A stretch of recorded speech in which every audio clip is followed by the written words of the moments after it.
A werewolf romance written by Selene Wilder. Chapter 1. The Blood Trade. The silver thread bit into my skin, drawing thin lines of blood. My father, Alpha Leonidas, didn't flinch as he tied the final knot.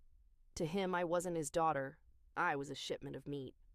"A princess for 6 wagons of grain," I said, my voice echoing against the silence of the pack. "Is that the market rate for your own blood now, father?" "You ceased to be my blood the day you failed to shift," Leonidas snapped, his eyes fixed on the horizon where the Obsidian clan's heat was already shimmering. "A wolf who cannot hunt is a parasite. Today, you finally pay your keep." I looked past him to the woman standing by the pack gates. Luna Hera. She was adjusting her expensive fur collar, her face a mask of cold perfection. "Mother?" I whispered. Hera finally looked at me, but there was no warmth, only a flicker of annoyance. "Don't use that word, Lyra. It's embarrassing. You are a dormant omega, a defect. I spent 9 months carrying a disappointment. Be grateful I'm at least trading you for something that will help the real members of this pack survive the winter." A harsh laugh erupted from my left. My brother, Jace, stepped forward, poking my bound shoulder with the blunt end of a practice spear. "Look at her, still trying to appeal to a heart she knows doesn't beat for her. Maybe the dragons will find a use for that pretty face, since your soul is empty." My sister Elena stood beside him, her eyes narrowed in a familiar poisonous jealousy. She hated that I had inherited our grandmother's solar beauty, the hair like spun moonlight and eyes the color of a dawn she would never reach. "She won't stay pretty for long," Elena hissed. "Once the feral king realizes he was scammed with a dormant omega, he'll peel that skin right off her bones." "I hope it hurts, Lyra." The pack members, people I had served, people I had fed, all stood in a circle. They didn't look away. They just waited for the grain. They all called me empty. They all called me a dormant. They were wrong about the empty part, but they were right about the silence. Inside my mind, there was no wolf, no howl, no snarl, no sister soul to guide me. I had reached into the darkness of my subconscious 1,000 times, only to find a locked iron door. My wolf was there. I could feel her weight, but she was a ghost, a prisoner who wouldn't speak. But if she wouldn't give me her teeth, she had given me her light. I was a bearer of the forbidden solar magic. I could read and break the threads of thought. I had spent years hiding the golden hum in my brain, knowing Leonidas would kill me if he knew I possessed the one power he feared most. "The deal is struck," Leonidas shouted as the sky turned to fire. A massive shape plummeted from the clouds, landing with a bone-shaking thud on the black glass of the Scorched Line. Vane, the feral king. He stood 7 feet tall, covered in midnight scales. His eyes were burning pits of molten lava, vibrating with the madness of a dragon blood curse. Leonidas grabbed me by the hair, dragging me across the glass boundary. He threw me at Vane's feet like a sack of trash. "Is this the medicine?" Vane rasped, his voice a tectonic shift. "This fragile, broken thing?" "Take her or kill her," Leonidas shouted. "She is no longer frostbite property." Vane reached down. His hand was a massive, clawed gauntlet that wrapped entirely around my throat. He lifted me off the ground. His mind was a screaming roar of fire, a chaotic void. I reached for my wolf, praying for her to wake up and save us, but the door in my mind remained shut. I was alone. Fine. If I didn't have a wolf to fight for me, I would use the light to fight for myself. I opened the gates of my mind and slammed a wall of solar silence into Vane's chaotic consciousness. Vane's eyes went wide. The molten lava in his pupils froze. For the first time in years, his mind was quiet. "You," he gasped, his grip loosening just enough for me to breathe. I looked at my father's retreating back. "Alpha Leonidas," I called out. He paused, looking over his shoulder with a sneer. What now, defect? Eat your grain, I whispered, my voice amplified by the power waking up in my blood. Fill your bellies and get fat, because when I return, I won't be looking for a father. I'll be looking for a head to put on a spike. Vane let out a roar of pure triumph and took to the sky, clutching me to his chest.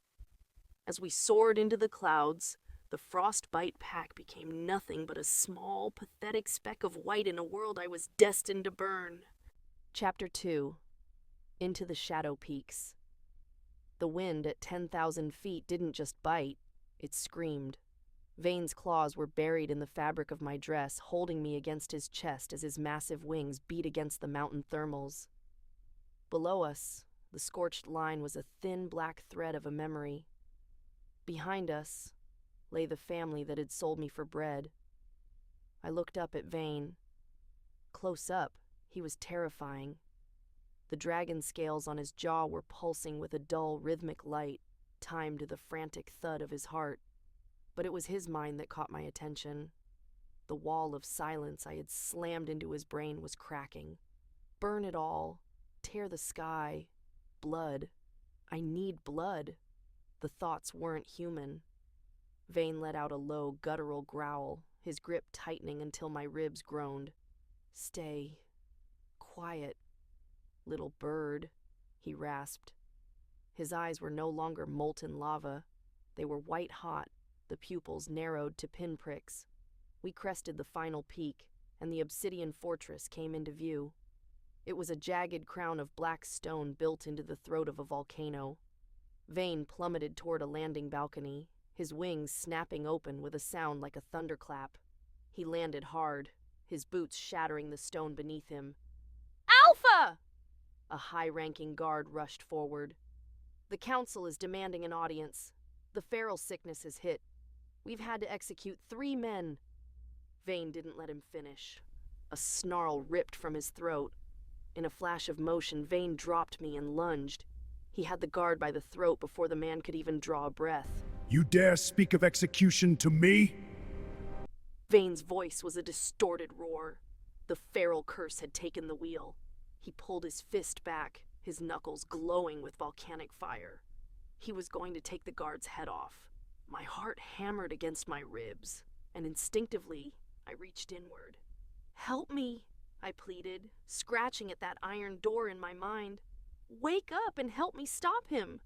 But there was nothing.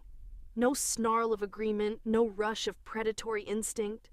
My wolf was a stone in my chest, heavy and silent.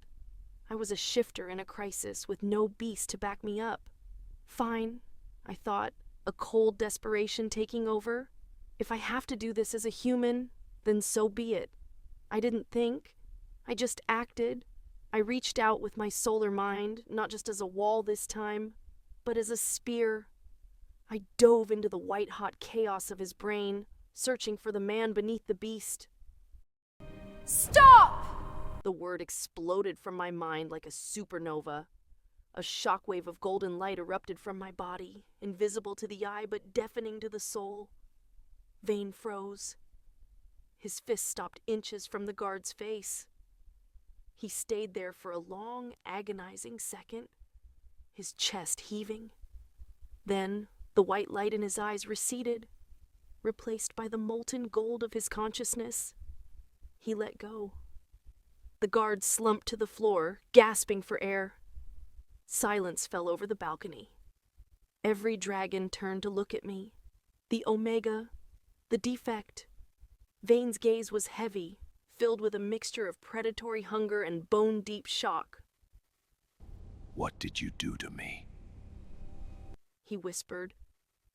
What are you? I stood my ground, though my knees felt like water. The silver threads on my wrists, the physical proof of my father's suppression, were glowing, smoking from the intensity of the power I'd just released. I'm the only thing keeping you from becoming a monster, Vane, I said, my voice carrying across the balcony. And if you want to keep your mind, you're going to start treating me like a queen, not a prisoner. Vane didn't growl. He just stared at me, as if I were the most dangerous thing in his kingdom. He didn't know that inside. I was shaking. He didn't know that I was fighting this war without a wolf at my side. Behind us, a high-pitched whistle echoed from the spires. The council was coming, and they didn't look happy. Chapter 3. The Gilded Cage. The council didn't walk. They hovered like vultures circling a fresh kill. 3 elderly dragon shifters descended from the upper spires, their wings casting long, jagged shadows over the balcony. Alpha, the leader, a man named Kalen, sneered. The girl was brought here to be medicine, not to strike down our warriors with forbidden sorcery. What was that light? Vane stood between me and the council. The chaotic screaming in his mind had dimmed to a low hum. He was sane, for now. The girl is mine, Kalen, Vane growled. Her power is not your concern.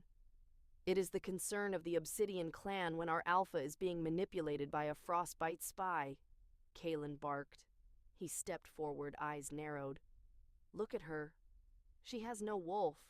She is a dormant omega. Whatever trick she used is witchcraft, meant to weaken your dragon. The word dormant hit me like a physical punch to the gut. I felt the familiar hollow ache in my chest, the space where a wolf's heart should have been thumping in tandem with mine.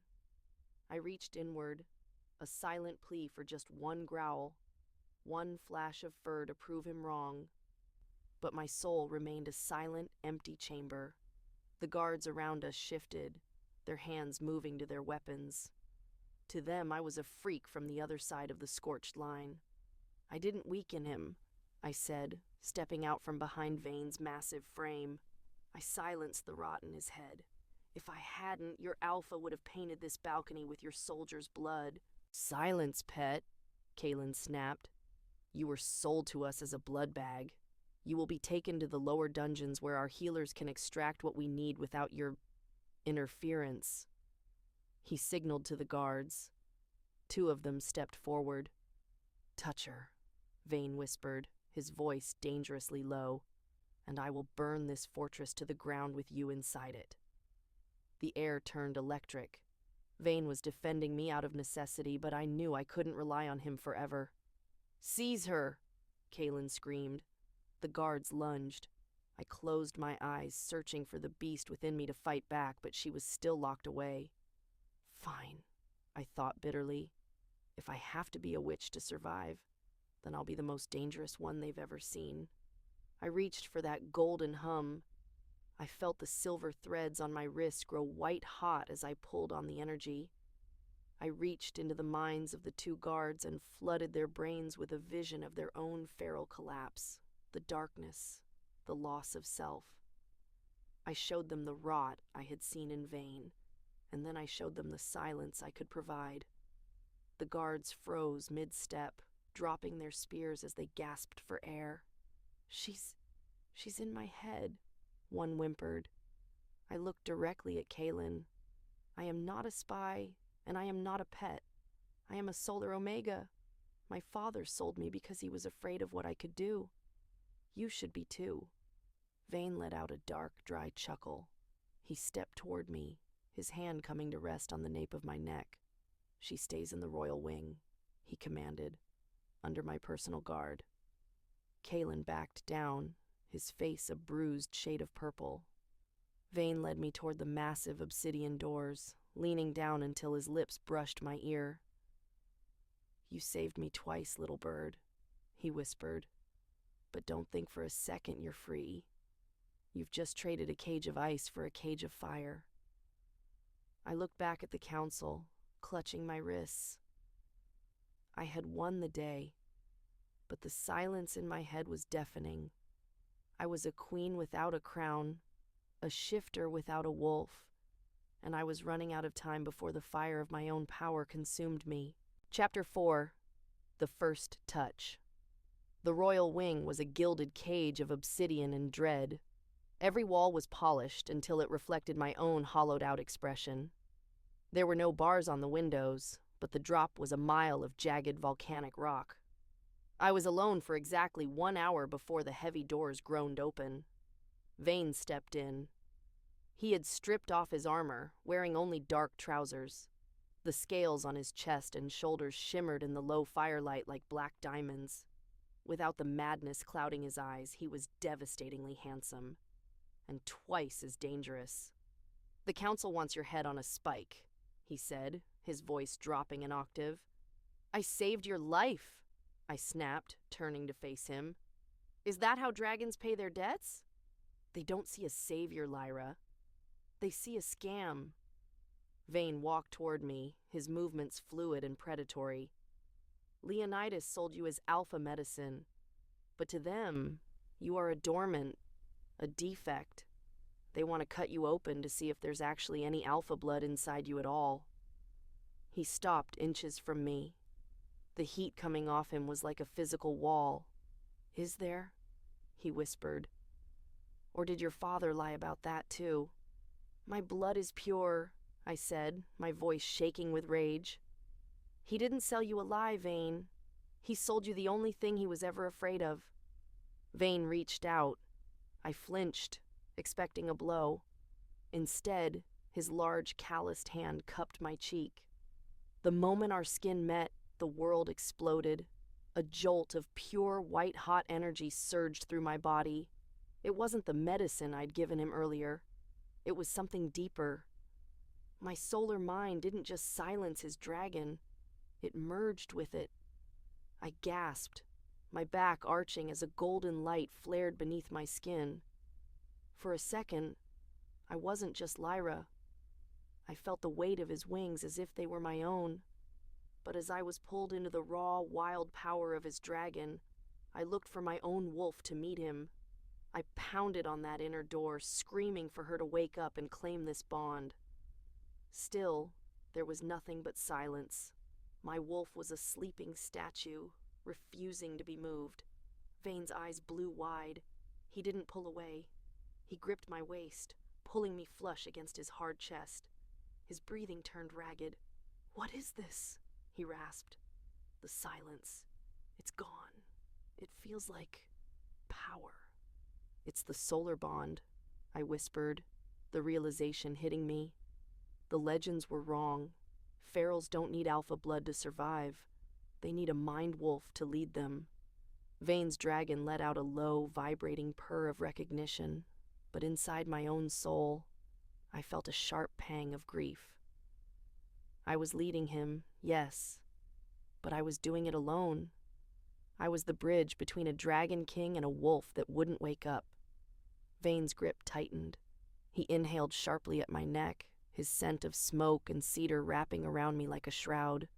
"Leonidas is a fool," he murmured against my skin. "He thinks he traded a defect for 3 years of grain." He pulled back just enough to look into my eyes. The molten lava in his pupils was gone, replaced by a clear, terrifying focus. "He sold me a weapon," Vane whispered. "And when he realizes his mistake, when he realizes I didn't kill you, he's going to come back to reclaim his prize." "Let him come," I said. The silver threads on my wrists, the last physical barrier between my power and the world, finally snapped and fell to the floor in a heap of dead metal. "He sold a daughter. He's going to find a queen." Vane let out a dark, predatory chuckle and leaned in, his lips inches from mine. "Then let's give him something to be afraid of, little wolf." Chapter 5. The Dragon's Hearth. Vane didn't leave me in the royal wing the next day. He took me to the heart of the fortress, the training grounds. The heat here was thick enough to taste. Hundreds of dragon-wolf hybrids were sparring, but as we walked through the crowd, the air went silent. The clatter of blades stopped. They didn't look at me with respect. They looked at me with hunger and suspicion. "They think I'm a parasite," I whispered, my hand brushing against Vane's arm. "They think you're a trick," Vane corrected. "In the Shadow Peaks, we only believe in what we can see, feel, and conquer. Show them, Lyra." Before I could ask what he meant, a female warrior stepped forward. She was covered in scars, with eyes the color of cold ash. "Alpha," she said, bowing her head slightly to Vane before turning a sneer toward me. "Is this the medicine the council is whispering about? How can a dormant wolf stabilize a dragon?" The word dormant hissed through the air again. I felt a surge of frustration. I wanted to shift, to let a wolf's snarl rip from my throat and silence her. I reached for the beast, clawing at the mental barrier that had imprisoned her for 18 years. But there was only the same cold, heavy silence. The beast was there. I could feel the shadow of her, but she remained a prisoner of my own mind. The warrior, Sorcha, pulled a dagger. "Prove it. If she can't defend her own mind, she has no business being in yours." Without warning, Sorcha didn't lunge with the blade. She lunged with her intent, a spike of pure, jagged aggression. To anyone else, it was just a woman standing still. To me, it was a physical blow. I didn't flinch. If my wolf wouldn't fight for me, I would use her light. I let my solar mind expand, stepping into the thread of her anger. I saw her memory, a brother lost to the feral madness. "You're not angry at me, Sorcha," I thought, sending the words like a warm breeze into her mind. "You're afraid of the dark, and I am the light." Sorcha gasped, her knees buckling. The dagger clattered to the stone. The aggressive cloud around her head had vanished. She quieted the roar," Sorcha whispered. The silence in the training ground was now one of awe. Vane led me away, up to the highest balcony. "You're changing them," he said. "I'm just showing them they don't have to be afraid of themselves." Vane stepped closer, trapping me against the stone railing. The sunset hit his scales, turning them into iridescent gold. He reached out, his thumb tracing the line of my jaw. "And what about me, Lyra? I don't know who I am without the pain." "You're a king, Vane, not a monster." I reached up, covering his hand with mine. The solar bond flared, a slow, deep thrum of heat. For the first time, I felt a faint vibration from behind the iron door in my head. Not a voice, but a low rhythmic purr that resonated in my very bones. She was listening. She was watching him. Vane leaned down, his forehead resting against mine. I could feel his dragon purring in response. "My people are starting to love you," he whispered. "And that makes you dangerous. If the Frostbite Pack finds out you're the key, they'll want your head to ensure we stay broken." "Let them try," I breathed. Vane didn't wait. He crashed his lips against mine. It tasted of smoke and a future I was finally brave enough to take. As we kissed, the vibration in my mind grew stronger, a heat that made me feel like I could finally melt the locks on my soul. But then, as quickly as it came, the feeling receded, leaving me alone with my power once more. We pulled apart as a scout landed on the balcony. "Alpha! Message from the border. A Frostbite spy was caught. He had a letter sealed with Alpha Leonidas's ring. They're searching for the asset." Vane's eyes turned to molten slits. "The asset," I whispered. "He still thinks I'm a thing he owns." "He's about to learn," Vane growled, "that nobody owns a dragon's mate." Chapter 6. The Secret of the Eclipse. Vane was at the lower battlements, forced to deal with a feral outbreak among the commoners. He had left me under the watch of Sorcha, the warrior I had saved. I stood by the window of the royal wing, staring at my reflection in the polished obsidian. But I wasn't looking at my face. I was looking at my wrists. Ever since I had silenced Vane's mind, the skin where the silver threads once bit into me was changing. Faint, golden veins were pulsing beneath the surface, tracing patterns that looked like celestial maps. I had seen these patterns once before, in a forbidden book my father had burned when I was a child. He had called it the mark of a cursed bloodline, and whipped me just for looking at the page. If I'm cursed, why does my touch bring Vane back from the brink?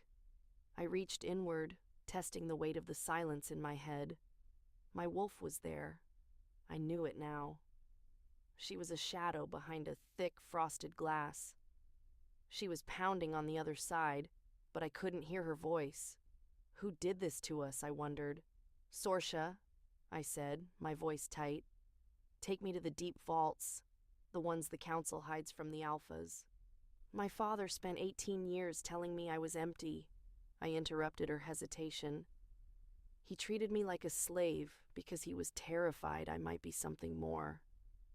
I'm done living in his shadow. Take me. We descended into the roots of the volcano. I followed the golden thrum in my chest, the only compass I had, until I found a box of blackened silver hidden behind a rotted velvet curtain. Inside lay a scroll that looked like it was made of translucent moonlight. As I unrolled it, the truth hit me like a physical blow. The solar Omega is the only one who can channel the Great Eclipse. To prevent the awakening, the northern alphas must suppress the solar bloodline. If a daughter shows no sign of a wolf by her 18th year, she must be discarded or destroyed, lest she bond with a dragon and shatter the Scorched Line. I stumbled back, the parchment trembling. My father hadn't just been disappointed in me. He had been managing me. Every insult, every beating, every day of starvation. It wasn't because I was a defect. It was a deliberate attempt to keep my soul too weak to wake the beast. He was trying to time my death, so it happened before the eclipse could give me a voice. He didn't know, I whispered, a cold laugh escaping my lips. He sold me to his enemies to make sure I died before I could ever become his queen. Lyra, we have to go, Sorsha hissed. The heavy iron doors groaned open. Kalen, the head of the council, stepped in. He looked at the scroll, and then at me with murderous intent. So, the little wolf found the prophecy? Kalen sneered. Your father was a fool. He was so convinced he'd successfully suppressed your power that he thought you'd just be a silent battery for Vayne to drain until you died. He didn't know I was already awake, I said, my voice steady.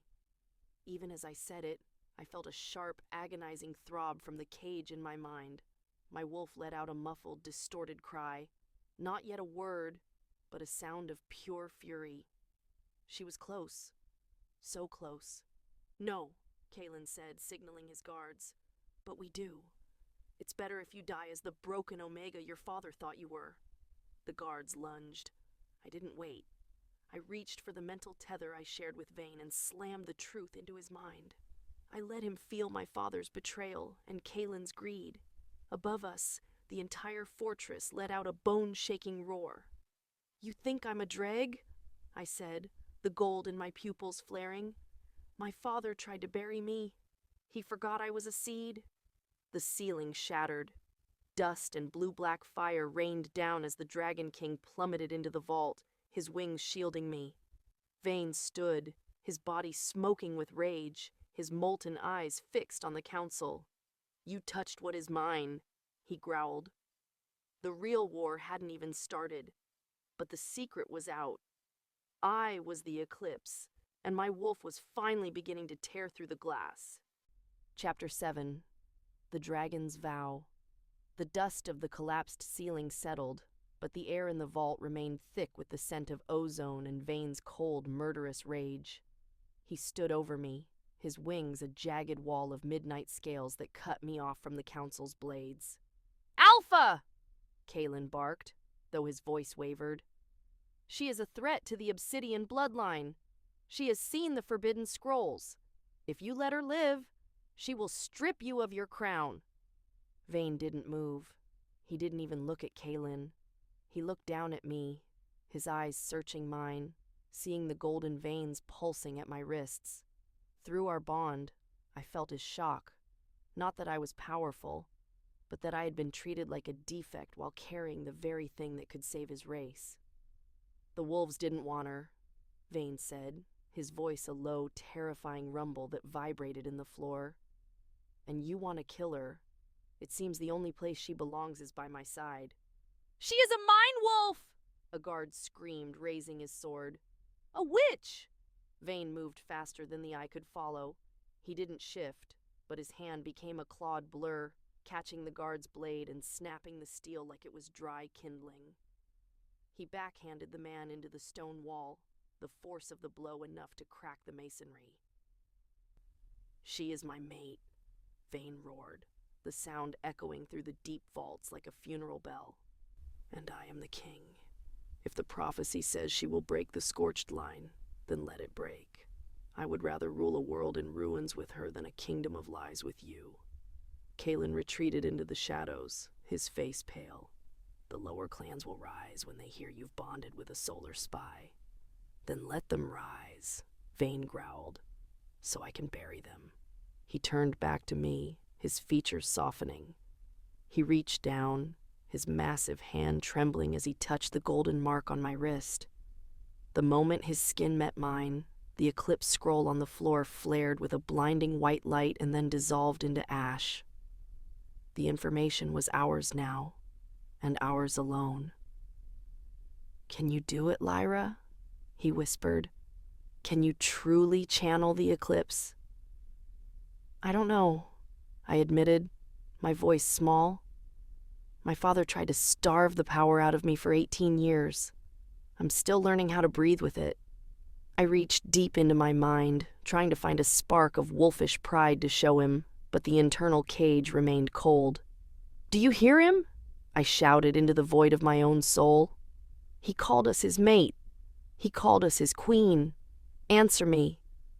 But the only response was a faint, agonizing thrum against the iron door. My wolf was there, but she was still a prisoner of the silver scars my father had left on my heart. Vane leaned down, his forehead pressing against mine. I felt the heat of his soul, the sheer, raw strength of the Dragon King offering itself to me as a battery. "Then we train," he promised. "We have 12 days until the moon hits the sun. In that time, I will teach you how to be a dragon, and you will teach me how to be a man again." He picked me up, carrying me out of the dark vaults. As we walked through the halls, the guards fell to their knees, not out of loyalty to Vane, but out of a new, terrified reverence for me. The defect was gone. The Eclipse Queen had arrived, but as we reached the royal balcony, a dark cloud appeared on the northern horizon. It wasn't a storm. It was the scent of winter, white fur, cold steel, and my father's signature cruelty. The frostbite pack wasn't waiting for the grain anymore. They were coming for the asset before she could find the key to her own cage. Chapter 8. The Training of the Sun. The training pits of the Obsidian Fortress were usually a place of blood and iron, but today they were a cage of fire. "Again!"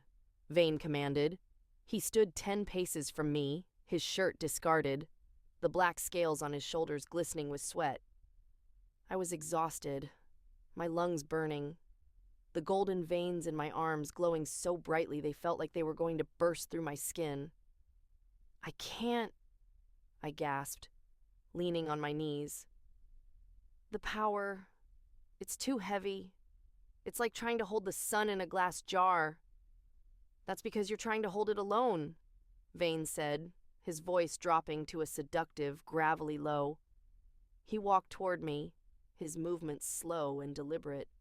"A solar omega is a conductor, Lyra. You aren't meant to store the energy. You're meant to pass it through a dragon." He stepped behind me, his massive chest pressing against my back. The heat radiating from him was intoxicating. He reached around, taking my hands in his, guiding my palms upward. "Close your eyes," he whispered against my ear. "Don't look for the power in your mind. Look for the fire in mine." I did as he said. I lowered the walls I had spent 18 years building. I reached out and touched the raw, wild core of Vane's dragon. The moment our energies touched, the jar inside me shattered. For the first time, I didn't feel like a girl carrying a weapon. I felt like a part of something ancient, but deep within the silence of my own soul, something changed. The iron door didn't open, but it vibrated, The prisoner on the other side was finally waking up. A blinding pillar of golden light erupted from my hands, shooting into the sky with such force that it cleared the clouds above the volcano. I gasped, falling back against him. Vane caught me, his arms wrapping around my waist. "See?" he murmured. "Together we aren't just shifters. We're a force of nature." The air between us changed. The golden light faded, leaving us in the flickering orange glow of the lava pools. Vane turned me in his arms. His eyes were dark, with a hunger that had nothing to do with the feral curse. "Lyra, my dragon, he doesn't just want your medicine. He wants you." "I spent my whole life being told I was a disappointment," I whispered, my hands resting on his heart. "But with you, I feel like I could burn the whole world down." "Then let's start with this room," he growled. He leaned down, his lips crashing against mine. This was a slow, deep claim. And then it happened. A sound that didn't come from my throat but from the very center of my bones. My mind wolf let out a low, rumbling purr. It wasn't a voice yet, but it was her.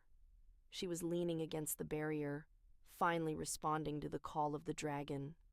The heat of our kiss began to melt the silver frost on my soul. But just as he lifted me, my mind suddenly spiked with a cold, jagged sensation.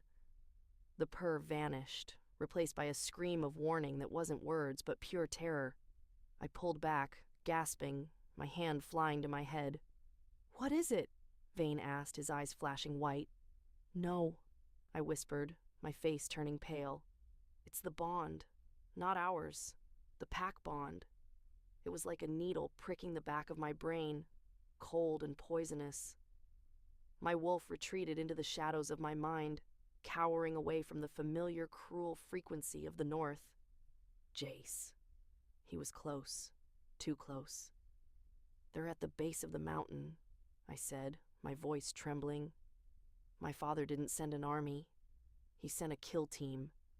He sent Jace to make sure I don't live to see the eclipse." Vane's face transformed into a mask of lethal fury.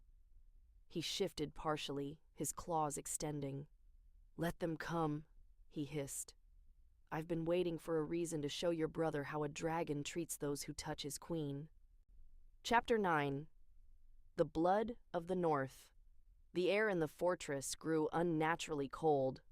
It wasn't the chill of the mountain. It was the frost breath of the north. My skin crawled. I could feel Jace's presence like a greasy thumbprint on the edge of my consciousness. "They're inside," I whispered, clutching Vane's arm. "The lower tunnels. Jace knows the secret vents." Vane didn't waste time. He let out a roar that summoned Sorsha and his elite guard.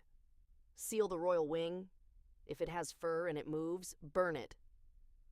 But the frostbite pack was playing dirty. We reached the grand hall when the first trap sprung. A series of glass canisters shattered against the stone floor, releasing a shimmering metallic mist.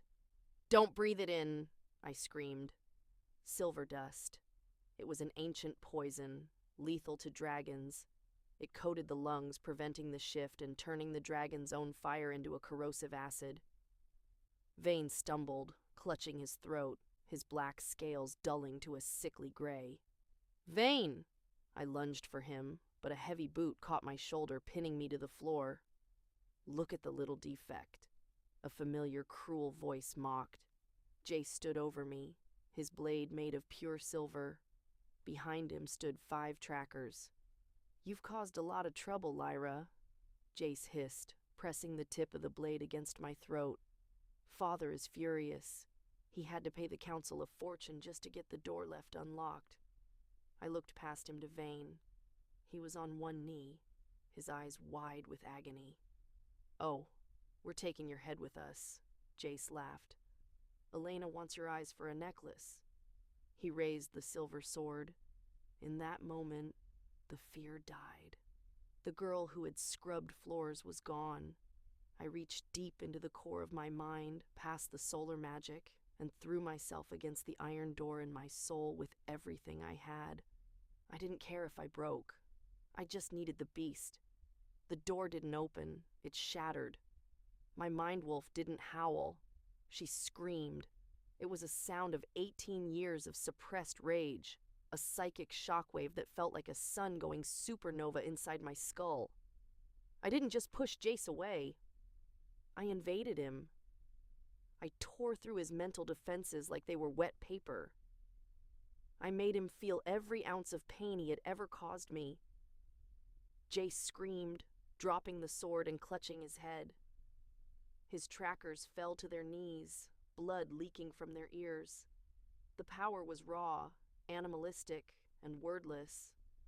I could feel my wolf's presence now, a massive golden white shape standing in the center of my mind, her fur bristling with solar fire. She wasn't speaking to me yet. She was too busy destroying my enemies. "You think I am empty?" My voice didn't come from my mouth.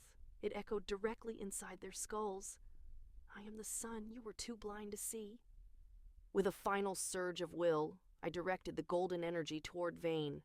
I wrapped his soul in a solar shield, neutralizing the acid. Vane's eyes snapped open, pure, brilliant gold. The gray film vanished. He surged upward with a roar that blew the silver mist out of the hall. He grabbed Jace by the throat and lifted him off the ground. "Wait!" I shouted, staggering to my feet. Vane paused, his claws millimeters from Jace's jugular. Jace was sobbing, his mind completely shattered. I walked up to my brother and took the silver dagger from his shaking hand. "Go back to Leonidas," I whispered in his ear. "Tell him his asset is dead. Tell him the Queen of the Eclipse is coming. And if I ever see you again, I won't just break your mind. I'll erase it." Vane threw Jace across the hall like trash. The trackers scrambled to pick him up and fled. Vane turned to me, his chest heaving. He looked at the silver dagger, then at the golden light fading from my skin. "You let him live," Vane rasped. "Death is too easy for them," I said. "I want them to watch their world fall first." Vane walked over, pulling me into a fierce embrace. As his heart beat against mine, I felt the beast in my head slowly settle. She didn't retreat behind the door this time. She stayed. A warm, heavy presence curled around my consciousness, her golden eyes watching the world through mine. "The council is gone," Vane said. "We are alone now." "Good," I said, looking up at the moon. The shadow was almost at the center. "Because tomorrow, we start the war." Chapter 10. The Mirror and the Moon. The fortress was eerily quiet. After the chaos of Jace's attack and the council's flight, the silence felt heavy, like the air before a lightning strike. Vane was with his generals, preparing the dragon flight for tomorrow's dawn, leaving me alone in the royal washroom. I stood before a massive mirror carved from a single sheet of silver. Steam rose from the hot springs carved into the floor, but I felt a chill that had nothing to do with the temperature. I stripped away my tattered leathers, exposing the skin that had once been a map of scars and bruises. They were gone. In their place, the golden veins had settled into intricate glowing markings that pulsed with every beat of my heart. "You're finally here," I whispered, touching the cold surface of the glass. I wasn't talking to my reflection. I was talking to the presence curled at the back of my mind. For 18 years I had reached for her and found only a wall of ice. Now the wall was gone, but she was still silent. "Why won't you speak to me?" I thought, closing my eyes. "I felt you scream. I felt you burn Jace's mind. Are you still afraid of the silver?" No. The word didn't come from my ears. It vibrated in my marrow. It was deep, resonant, and echoed with the sound of 1,000 shifting stars. I snapped my eyes open. In the mirror, my reflection had changed. My human eyes were gone. In their place were 2 burning orbs of liquid white gold. Behind my reflection, a shadow began to manifest. A wolf larger than any I had ever seen. her fur made of shimmering starlight and her teeth like shards of diamonds. "You," I breathed, my hand trembling against the glass. "We," the wolf corrected. Her voice was like a purr and a thunderstorm at once. "I am the part of you they tried to starve. I am the hunger you felt when they took your bread. I am the rage you swallowed when they called you a defect." "Why couldn't I find you?" I asked, tears blurring my vision. "I tried. For so long." The wolf stepped closer in the reflection, her spectral muzzle brushing against my shoulder.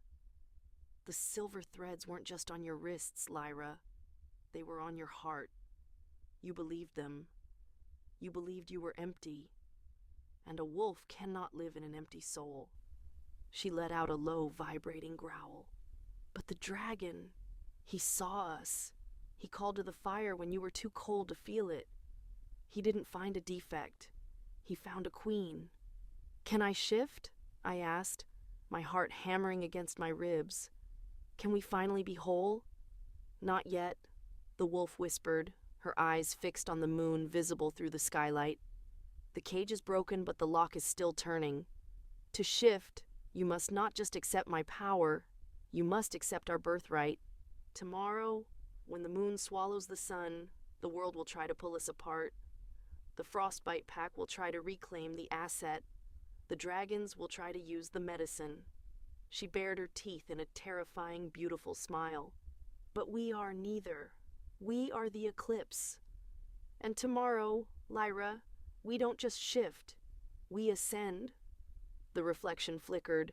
The golden eyes in the mirror faded back to my own familiar blue, but the warmth remained.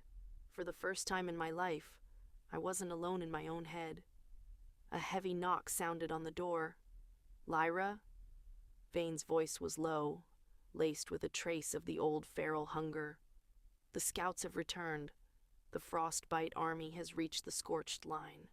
My father, he's at the gates."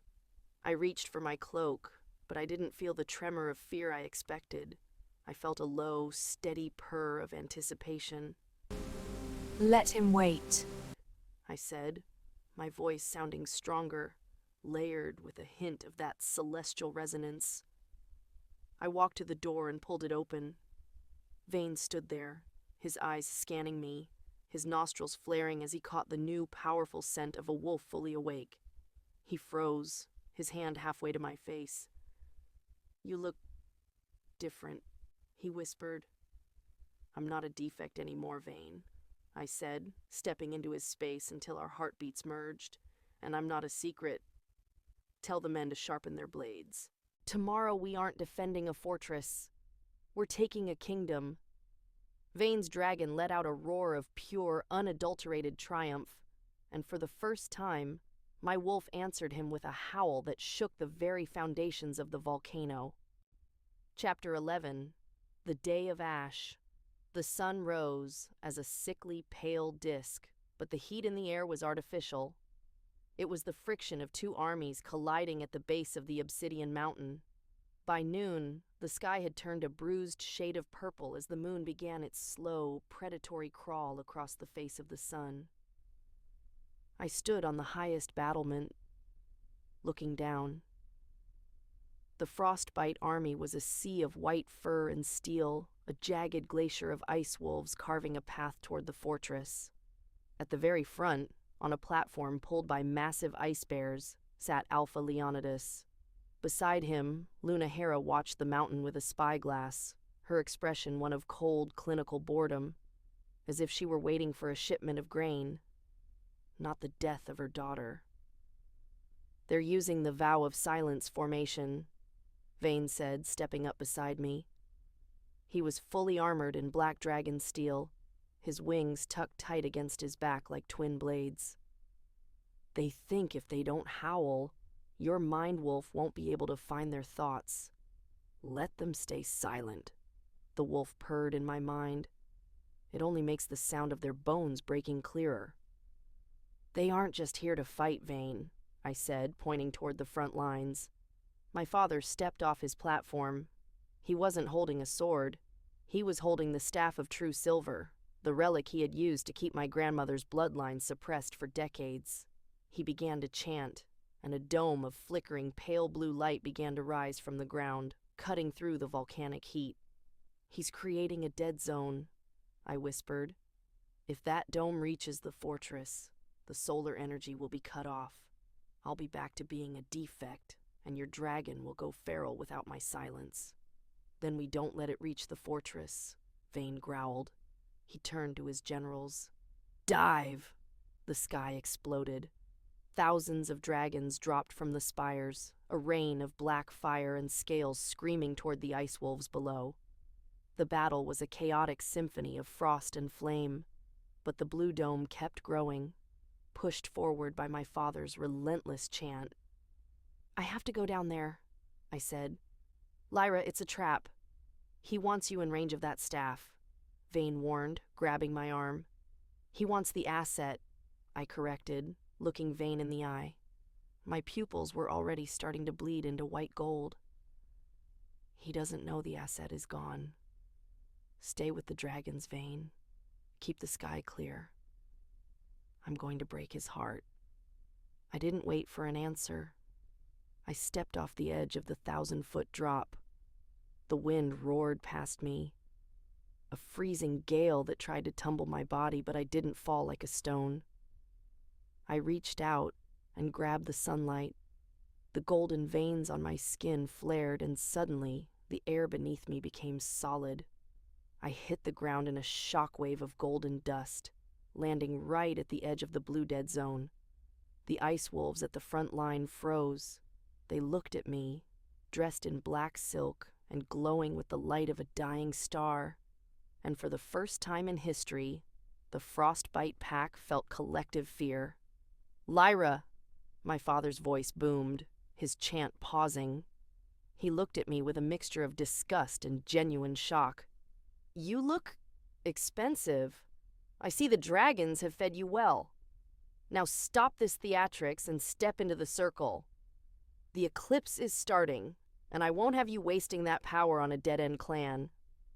"The circle is for prisoners, Father," I said, my voice amplified by the wolf until it echoed like a cannon shot.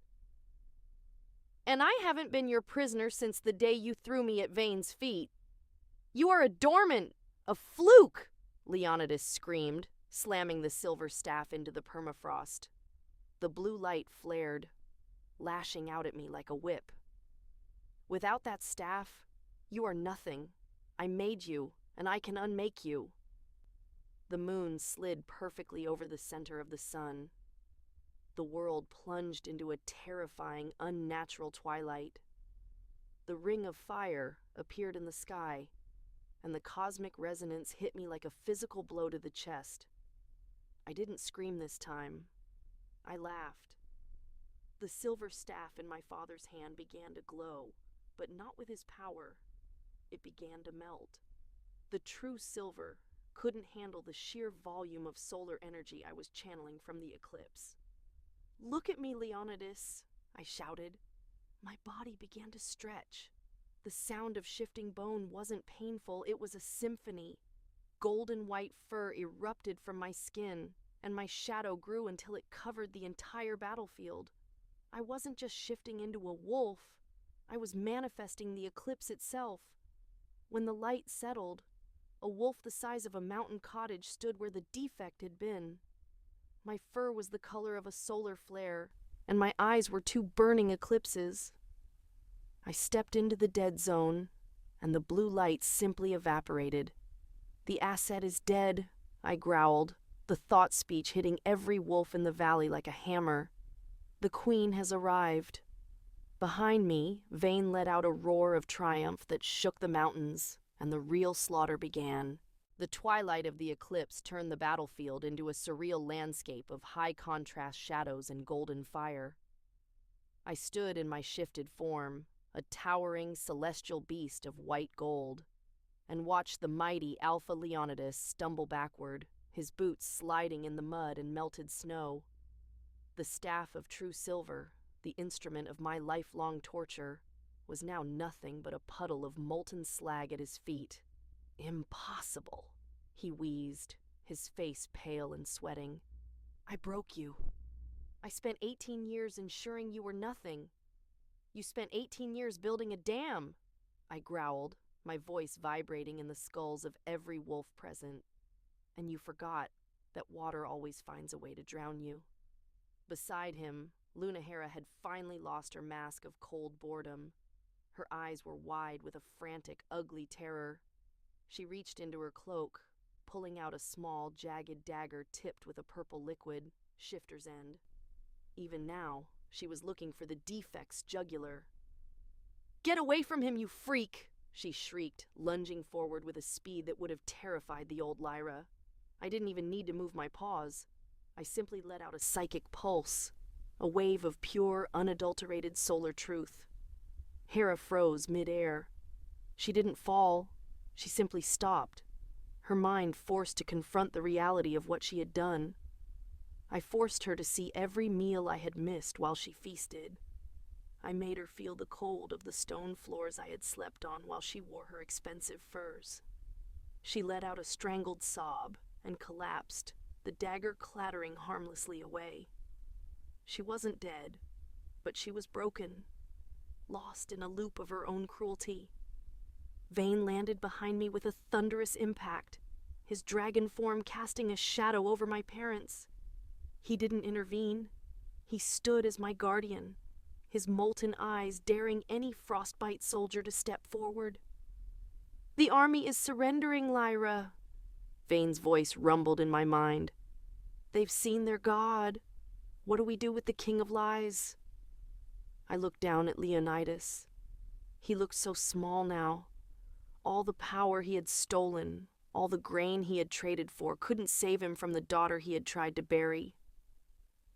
You called me a parasite, I said, leaning my massive head down until my hot solar breath ruffled his graying hair.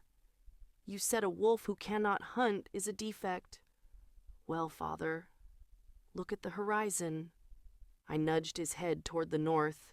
In the distance, the frostbite territory was visible, the lands he had saved by selling me. I'm not going to kill you, Leonidas, I whispered. That would be a mercy. Instead, I am stripping you of your bond. I am taking the pack link back. No! Leonidas screamed, realizing my intent. You can't! That's the Alpha's soul. I am the Solar Omega, the wolf and I said in unison. I am the source of the bond, and I find you unworthy. I reached out with my mind wolf's claws and severed the golden thread that connected him to the pack. The scream that left Leonidas's throat was inhuman. It wasn't the sound of a dying man, but the sound of a man who had suddenly become truly empty. The alpha power evaporated from his body, leaving him a shriveled, weak-old human in the middle of a war zone. The frostbite soldiers didn't move to help him. They turned their backs, looking toward me, their new North Star. Vane shifted back to his human form, walking through the settling ash to stand by my side. He placed a hand on my golden fur, his touch grounding me as the moon began to slide away from the sun, the light of the world slowly returning to normal. The Scorched Line is gone, Lyra, Vane said, looking at the two armies mingling in the valley below. The wall between wolf and dragon has fallen. I shifted back, my skin glowing with a soft, residual light as Vane draped his cloak over my shoulders. I looked at the ruin of my family, and then at the man who had seen a queen where everyone else saw a defect. Good, I said, leaning into him, because we have a new world to build, and a lot of grain to return, the wolf added with a cheeky, lethal purr. Epilogue. The Golden Horizon. The obsidian fortress, once a jagged monolith of fear, had transformed. The smell of sulfur and old blood had been replaced by the scent of blooming mountain jasmine and the crisp, clean air of the north. For the first time in centuries, the fires in the hearths weren't for survival. They were for celebration. I stood at the edge of the great hall watching the impossible. A high-ranking dragon warrior was sharing a cask of ale with a frostbite tracker. There were no snarls, no bared teeth. Between them, a small golden flame flickered, a gift of my light that acted as a bridge, quieting the predatory instincts that had kept our races at each other's throats for generations. "You're doing it again," a deep voice rumbled behind me. I didn't need to turn to know it was Vane. The bond between us was no longer a frantic tether of medicine and sickness. It was a calm, deep ocean. I felt his hand settle on the small of my back, his thumb tracing the pattern of the celestial tattoos that now marked me as the Eclipse Queen. "Doing what?" I asked, leaning my head against his shoulder. "Worrying about the threads," he whispered. "The world isn't going to snap back into place the moment you stop looking at it, Lyra. You've woven something stronger than silver." We looked out the window toward the lower village. Leonidas and Hera. They were gone, though not to the grave. I had exiled them to the furthest reaches of the tundra, not as alphas, but as the very thing they despised. Nameless, wolfless outcasts. They were forced to survive on the charity of the packs they had once oppressed. It was a slow, quiet justice. Jace and Elena. My siblings had fled across the sea. Occasionally, my mind wolf would catch a stray, terrified thought from across the water, a reminder that they still checked the shadows for a golden glow. They lived in a cage of their own making, the cage of fear. Inside my mind, a soft, resonant purr answered my thoughts. My wolf was no longer a shadow behind a door. She was the air in my lungs. She watched the world through my eyes, her golden white fur shimmering in my subconscious. "He is right, little light," she hummed. "The hunt is over. It is time to rule." Vane turned me to face him. He looked different now. The scales on his jaw were no longer pulsing with the heat of the curse, but with a steady, rhythmic glow that matched my own. He reached into his pocket and pulled out a small object. It was a shard of the staff of true silver, but it had been reforged. It was now a simple, elegant ring set with a piece of volcanic glass. "The council is gone. The line is broken," Vane said, his molten eyes fixed on mine. "I don't want a mate who stays because of a bond or a prophecy. I want the girl who looked at a dragon king and told him to treat her like a queen." I smiled, taking his hand. The solar light flared briefly between our palms, not as a weapon, but as a vow. "Then you'd better get used to it, Vane. I have a feeling I'm going to be very demanding." As the sun fully cleared the peaks, a group of young pups, both wolf and dragon hybrid, raced across the courtyard below. Their laughter was the loudest sound in the kingdom. The asset was a memory. The defect was a lie. As I looked out over the united clans, I realized that the eclipse hadn't just brought the dark. It had taught us all how to find the light within ourselves. The world was ours, and for the first time, the dawn didn't feel like a deadline. It felt like a beginning. This is only my second video, and I am so grateful for everyone who joined the journey after the story of Alara and Xerxes. We are officially building a kingdom here. If you're new, hit that subscribe button to become one of our founding members. We are pushing hard for that first 100 subscriber milestone, and your one click is what gets us there. Lyra proved that no one can keep a true queen caged, and I've got plenty more stories of hidden power coming your way. Before you go, tell me in the comments, what was the most satisfying moment for you? When the silver threads snapped, or when Lyra stripped her father's power? Click that notification bell so you're the first to know when the next chapter drops. See you in the next story. The end.